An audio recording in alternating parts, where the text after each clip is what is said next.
ओशो की इस किताब से अब जो मैं पढ़ने वाला हूं वो हर दूसरे घर का मतलब सीन है, ठीक है।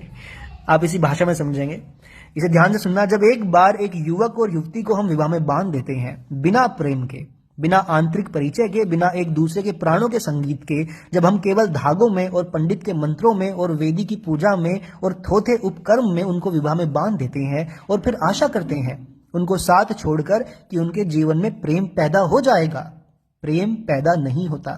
सिर्फ उनके संबंध कामुक होते हैं और कोई संबंध नहीं होते। और जब उनका प्रेम पैदा नहीं होता, क्योंकि प्रेम पैदा किया नहीं जा सकता।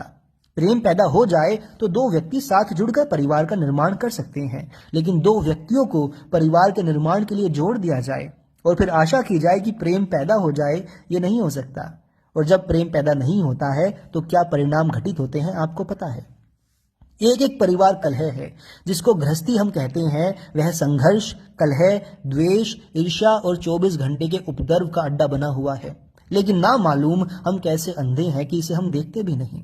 बाहर जब हम निकलते हैं तो हम मुस्कुराते हुए निकलते हैं। सब घर के आंसू पोंछ कर बाहर आ जाते हैं। पत्नी भी हंसती हुई मालूम पड़ती है, पति भी हंसता हुआ मालूम पड़ता है। ये चेहरे झूठे हैं, ये दूसरे को दिखाई पड़ने वाले चेहरे हैं। घरों के भीतर के चेहरे बहुत आंसुओं से भरे हुए हैं। 24 घंटे कलह और संघर्ष में जीवन बीत रहा है। फिर इस कलह और संघर्ष के परिणाम होंगे।